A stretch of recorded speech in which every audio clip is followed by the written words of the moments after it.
بسم اللہ الرحمن الرحیم۔ نماز سے جڑی کچھ ضروری مسائل۔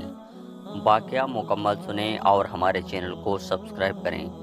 نماز پڑھنے کے لیے بدن کا پاک صاف ہونا بہت ضروری ہے۔ ناپاکی میں نماز پڑھنا گناہ کبیرہ ہے۔ جس بھی جگہ نماز پڑھی جا رہی ہے اس جگہ کا پاک ہونا ضروری ہے۔ گیلی یا گندی جگہ پر نماز ادا نہ کریں۔ السلام علیکم کہیں کہ نماز ختم ہو جاتی ہے، اسی لیے اگر کوئی آدمی امام کے سلام کہتے وقت جماعت میں شریک ہوا تو نماز نہیں ہوگی۔ نماز شروع کرنے سے پہلے اس کی نماز کی نیت کرنا بہت ضروری ہے۔ جو بھی نماز پڑھ رہے ہیں اس کی نیت ضرور کریں، جیسے فجر، ظہر، مغرب وغیرہ۔ نماز پوری کرنے کے لیے السلام علیکم و رحمۃ اللہ کہنا سنت ہے۔ السلام علیکم کہنا واجب ہے، علیکم کہنا واجب نہیں۔ سنت یہ ہے کہ ان امام دونوں سلام بلند آواز سے کہیں۔ دوسرا سلام پہلے سلام سے کچھ آہستہ آواز سے کہیں۔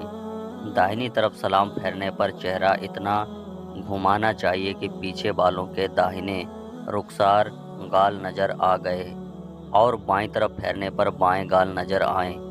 نماز کے بعد ہاتھ اٹھا کر دعا مانگنا اور دعا کے بعد منہ پر ہاتھ پھیرنا بھی سنت ہے۔ دعا مانگتے وقت دونوں ہاتھ بالکل ملے ہوئے نہ ہوں، دونوں ہاتھوں کے بیچ تھوڑا فاصلہ ہونا چاہیے۔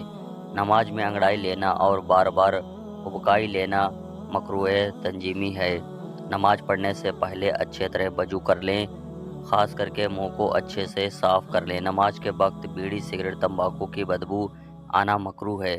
نماز کے دوران اگر ٹوپی سر سے گر گئی تو ایک ہاتھ سے اٹھا کر سر پہ رکھ لینا افضل ہے۔ دونوں ہاتھ سے اٹھانا مکروہ تحریمی ہے، لیکن کوشش کریں کہ ٹوپی بار بار نہ گرے، اس سے نماز میں دھیان بھٹکتا ہے۔ نماز کے دوران ادھر ادھر نہ دیکھیں، آپ کا پورا دھیان نماز میں ہونا چاہیے۔ نماز میں سجدے کے دوران گھٹنوں کے زمین پر ٹکنے سے پہلے اپنے ہاتھ زمین پر رکھ لینا بھی مکروہ تحریمی ہے۔ نماز میں سجدے کے دوران اپنے پیروں کی انگلیوں کو الٹا پیچھے کرنا بھی مکروہ تنظیمی ہے۔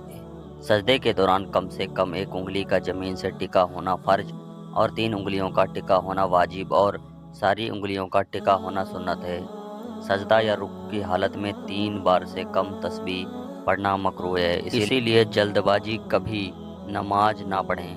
سجدہ کرنے پر اگر پیشانی پر دھول یا گھاس وغیرہ لگ جائے تو اسے ہٹانا مکروہ ہے، لیکن اگر اسی وجہ سے کچھ کھجلی یا جلن جیسا ہو رہا ہو تو ہٹانے میں حرج نہیں۔ فرض بھی ایک رکعت میں کسی ایک آیت کا سورت کو بار بار پڑھنا مکروہ ہے، لیکن اگر اس کے علاوہ کچھ یاد نہ ہو تو کوئی حرج نہیں۔ آنکھ بند کر کے نماز پڑھنا بھی مکروہ ہے۔ گھر پر بھی نماز ادا کریں، اس سے شیطان کا سایہ گھر پر کبھی نہیں آتا۔ ایسے ہی سچے قصوں کے لیے ہمارے چینل کو سبسکرائب کریں۔ ویڈیو دیکھنے کے لیے بہت بہت شکریہ۔